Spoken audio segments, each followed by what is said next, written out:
Today on Politics Unplugged, why the Trump administration is leaving the Valley Boys and Girls Club in limbo. Senator Ruben Gallego is fueling more talk about a possible run for president in 2028. Masking yourself is unacceptable. And Attorney General Chris Mays has some choice words for ICE agents who wear masks. Our panel breaks it down now on Politics Unplugged.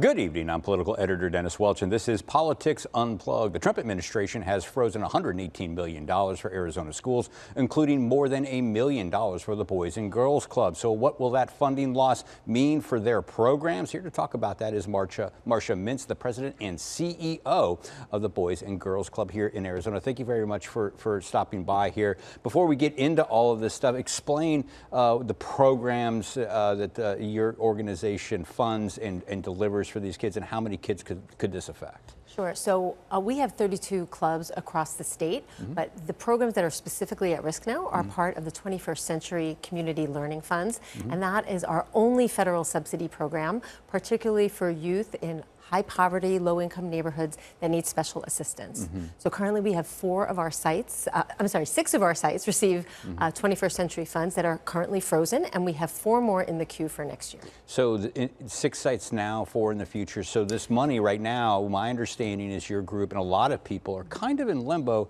because you don't know if this is a cut or if this is a delay that you will eventually get the money. Is that correct? That is correct. It's an unprecedented hold on funds that were already approved by Congress and are normally released on July 1st. Now here in Arizona, we start school early. So I have schools starting in 2 weeks with uncertainty about funding, which is very difficult to plan in terms of staffing and kids, and more importantly for our working families who need to have a place for their kids after school so they can get their work done. So I think that's the important point. This is grant money. You've already applied for and received this, and it was approved by Congress. Yeah. So you were expecting this money to come, and was there any heads up that maybe this was going to happen, or on July 1st, everybody's looking around going, where's the money we were promised?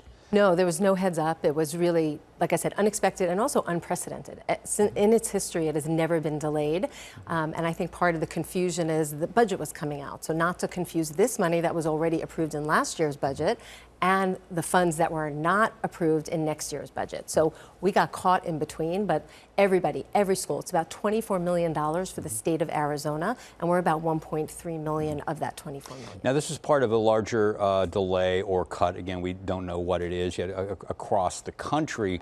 Have you heard anything since July 1st from the administration? It hasn't really given much of an explanation for what they did, for why they're doing this. Have you heard anything else about the money, whether it's going to be coming or not?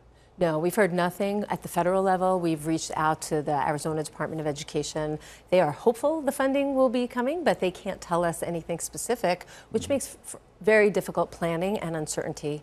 And people are talking about money, but what I don't think they realize, it's 2,000 kids just for us. So it's thousands of kids in Arizona. It is 300 sites and $24 million, but for us it's 2,000 of the kids who really need us most, who don't have that support. We work with schools in partnership to really make sure we have those wraparound services, and working families. All of the kids we serve have either a single parent or 2 parents who are working full time and have no option for childcare. So what exactly do these 21st century learning programs, what do they do for these kids? When like, who's the kid that goes there? You just said they maybe single parents, have some issues. Like, who specifically goes there, and what kind of education do they get in these programs? So these programs are specifically targeted at Title I low-income schools where kids are struggling academically and the economic stability of the family is at risk. So they're chosen, they're identified, and they come to our program at no cost. They get academic support, they get youth development, which means really they're getting character and leadership. They're getting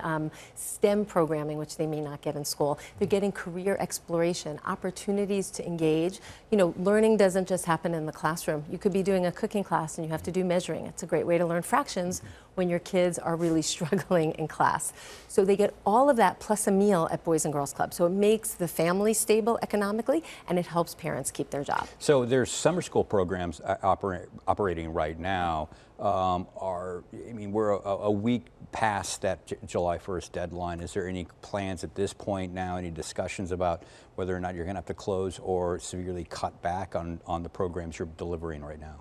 Yes, I think all those discussions are happening now in partnership with the school districts that we serve, and it's tricky because we don't want to not have opportunity, but you don't want to continue a program that you can't sustain. I would say Boys and Girls Clubs of the Valley is really committed to the families we made a commitment to serve, at least for the next couple of months, but long term that sustainability will have to be evaluated. And $1.3 million, the grant money, is there any discussion of ways to backfill that? Are there donors out there that have reached out and said, like, look, if you don't get this money, we can help you out because we don't want to see these programs get shuttered or anything like that? Well, not yet, but I'm hoping there is someone out there, and I think that once we have the certainty and we know we're not going to get that funding, we would have to start a philanthropic campaign because that's the only funding we get at the federal level. We are highly dependent on philanthropy for our programs because, again, we're serving low-income, impoverished families. Yeah, and let's wrap up a little bit on this then, because I wanted to talk about what lies forward. You're looking at maybe a fundraising campaign. Any other options moving forward if you don't get this money? Well, the worst option would be to close the programs, and we obviously don't want to do that. It will just put thousands of kids already behind academically and socially and in terms of development. So we're looking for other partnerships. We are actively talking to all of our school partners, but really at the end of the day, it's going to come down to somebody stepping forward and saying, we're going to make sure these kids have the services. Okay, final question then. Let's say, can you trust this? If you're going to apply for grants now, federal grants in the future, do you trust you're going to get the money now? How does this change how you just operate moving forward in general? We did this, our budget began July 1st, so what we said this year is we were promised some monies, we were hoping for monies, promised another $500,000 in the next fiscal year, but we said we'll have to adapt. So we have a budget philosophy. When we know that cut is going to come, we already have some ideas on how we can make those cuts and still serve as many kids as we can.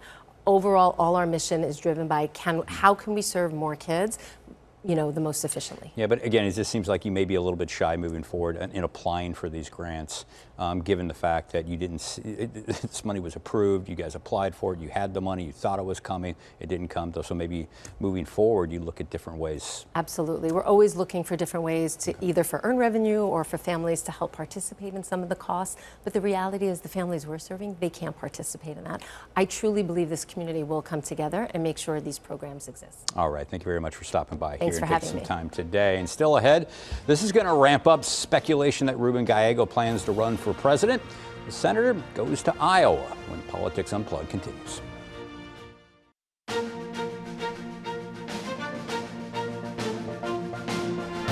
Welcome back to Politics Unplugged. Time to take a look at the headlines you may have missed this week. Here is our political roundup. Sculptured butter cows and bacon-wrapped Twinkies are fueling the latest talk about Ruben Gallego's presidential aspirations. The Arizona senator is planning a trip to the Iowa State Fair next month, where he will hold town hall-style meetings about Donald Trump's big, beautiful bill. Speaking of the president, a Mesa councilwoman is paying the price for violating the central commandment of the modern Republican Party: thou shalt not cross Donald Trump. Julie Spilsbury now faces a recall election in November because she endorsed Kamala Harris for president last year. Hail to the chief. After a long search, Phoenix finally has a new top cop. Matt Giordano will now lead the department, and in his first interview with Arizona's family after being named chief, Giordano said he doesn't think local police should play any role in immigration enforcement. The political arm for the Arizona House Republicans is trying to score a windfall in the Windy City. For a mere $15,000 contribution, you can jet over to Chicago next month for a steak and a White Sox baseball game. And let's bring in our panel now, Democratic consultant Stacey Pearson and independent consultant Chuck Coughlin, and let's talk about this. And let's start with Ruben Gallego. And Chuck, you've been around the block many times on this. off year, no reason for anybody to go to Iowa. I say this with love, having been from Iowa. No reason to go to Iowa on an off year except to go check out a great college football game in Iowa City, right? Do they have those there?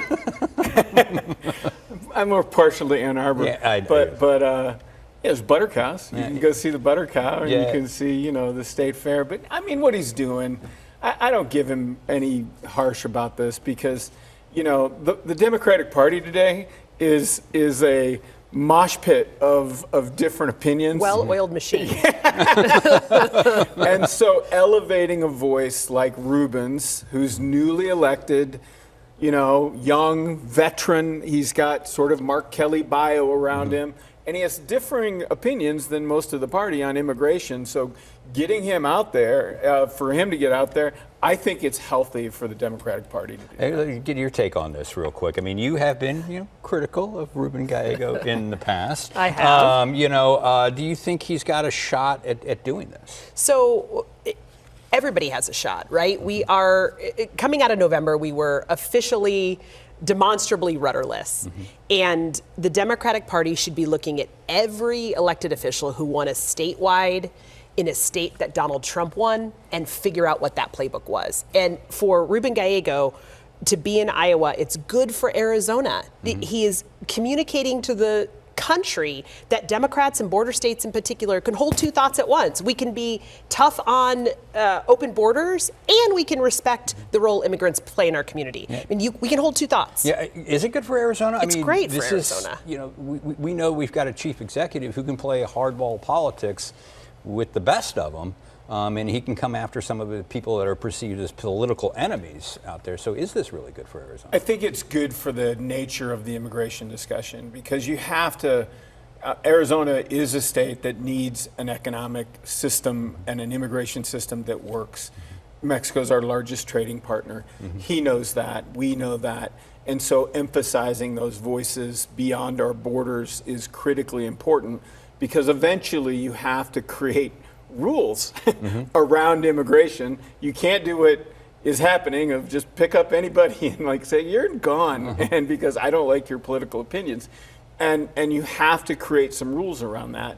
And I think having that narrative out there is a good narrative for the Democrats. This brings up too, there's a lot of speculation that Arizona's senior senator might also be eyeing a run in 2028.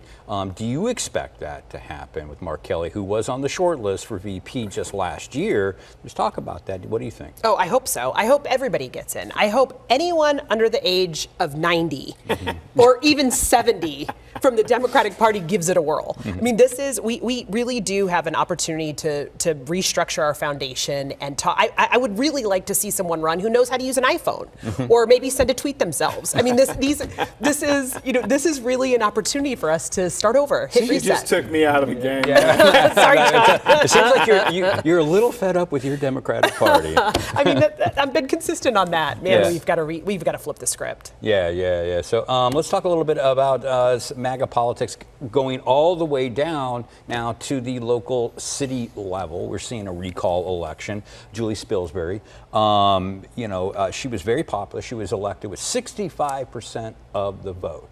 And a group has got the signatures together. She is now facing a recall election. The people, behind this said that she took a series of votes, particularly on raising councilmen's salaries there, some tax hikes and utility hikes or whatnot. Is that the real reason that you recall, or is it because she's a registered Republican who happened to endorse Kamala Harris last year? Yeah, I think this is a disciplinary tactic. It's being deployed by Turning Point to create discipline within the Republican Party, and as Trump has articulated, punish people who walk away from it. And that's something that Turning Point is extraordinarily good at. They are a disciplined organization for our dear leader, to follow our dear leader the way we should follow our dear leader, and they are going to bring that about.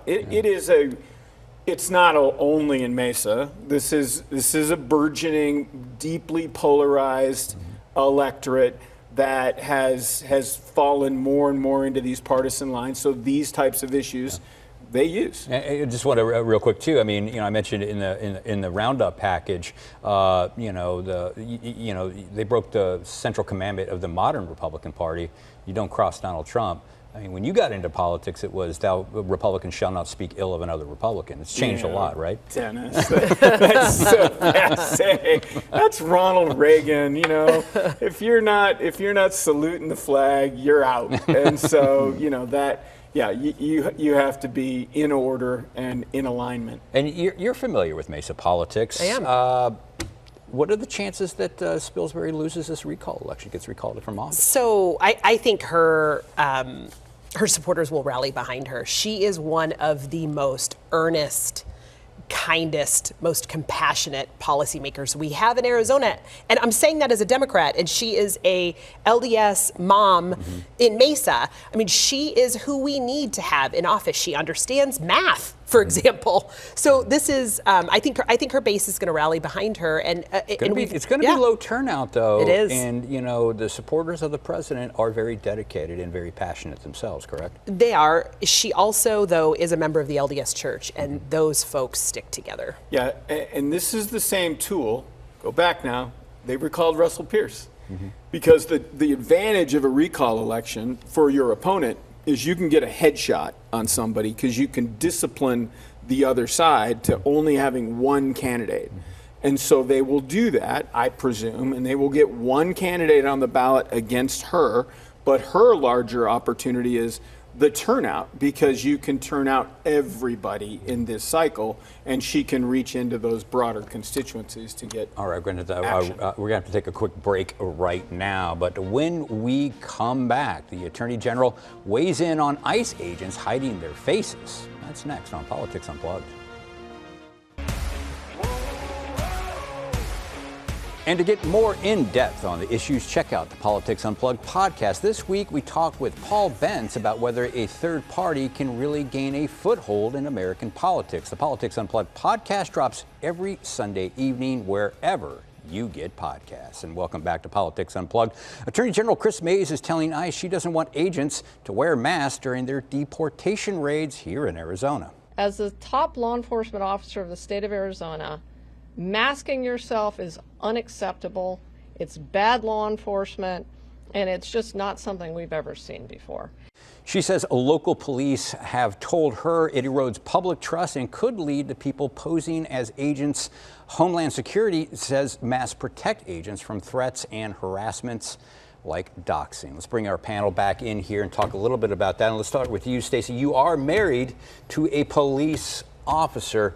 I am. What do you think? What are the conversations like about masking up police? This is a unique situation. We have not seen this before. Well, it's bad. Look,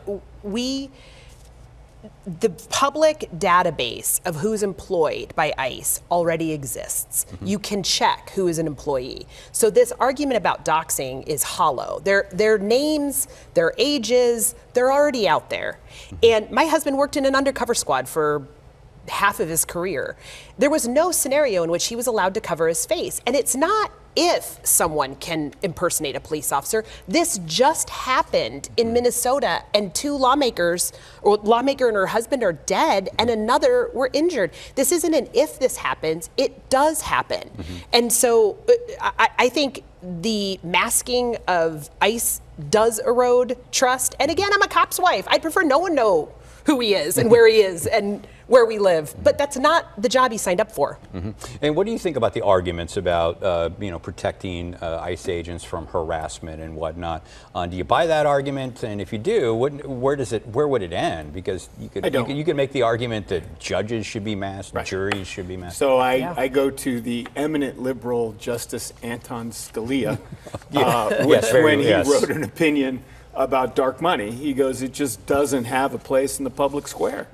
In America, you stand with the flag. You stand for what you believe in. You stand in the public square, and that's what accountability is. And that creates trust. That creates transparency. Those are all things that we want in our culture today. And so, as Stacey just artfully said, it just doesn't belong. I looked at it when it was happening, and I was like, is Are we in Mexico? I mean, this is just not a healthy thing for our community. And also, it also gets in the way of maybe accountability too, correct? I mean, if Absolutely. somebody is acting badly, you don't know who did that if their face is messed up. Well, and they're also not wearing X on body cameras. I mean, there are so many things that have evolved to include or improve police accountability that are out the window right now with these federal enforcement raids. I mean, they don't have axons. They aren't. Their faces are covered. There are no warrants. They're just swinging through Home Depot parking lots and attacking people. Like this is really, really bad. And if this was happening on a local level, the department would get shut down. And your thoughts on like the new tax and spending bill that was just passed and signed by the president? They're talking about hiring thousands of more agents. Just thoughts on that? Yeah, no, that's part of the game. I mean, and broadly speaking, absent these types of missteps, the president is largely winning on these issues. And I, as an observer of this is where he can go over the edge and lose public support for this type of stuff because, you know, the stock market's breaking records. He's got immigration under control. He's getting all kinds of credit for that. I mean, this is the kind of thing that ultimately will undermine support for him if not checked. And, you know, let's stick with law enforcement here. Now, after a very long search, Phoenix finally hired a new police chief. I want to ask you, what's the number one issue that this chief is going to face coming into this new job? This is a police department that's went through a lot recently, It's a great including question. DOJ investigations and all sorts of stuff. What has he got to accomplish? Recruitment and retention. You cannot accomplish anything else you want to do until you hire qualified police officers and keep them. So they're not being lost to other cities, other counties, other state agencies, federal agencies. So he has to take care of those men and women who are doing the job and keep them. I mean, if he wants to focus on homelessness, or if he wants to focus on petty crimes, if he wants to focus on street crimes, prostitution, clean up 27th Avenue, whatever the issue is, it all comes down to having enough bodies in those positions and keeping them. Yeah, and why such a long search on things like this? I mean, this was a very, very long search. It's been a long time since the department has had the chief. We've had an interim chief for a while. Why did it take the council so long and city leaders It's a big so long? job. I mean, it's a critically important job culturally for the city of Phoenix to get this right. I think they started a process, they went down it. I think a candidate withdrew from consideration, then they restarted it. And I think they've come to the conclusion of finding somebody they have confidence in, who had a history with the Phoenix Police Department, had gone elsewhere, and established a career with training other officers.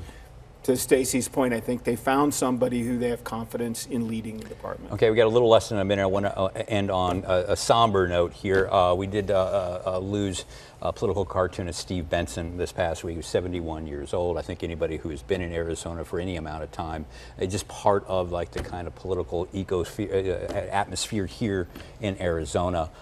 His cartoons were always biting, and he didn't pull punches regardless of party. Iconic, legendary, hugely missed ever since he's left. And a great story to understand his life. It's one of those things that is a passing of the torch to a new media generation. He's missed in my book, hugely missed. And real quick. Oh, irreplaceable. This is a huge loss for journalism. All right, we'll have to end it right there. That is all the time we have, but be sure to join us next week for more Politics Unplugged. Good night.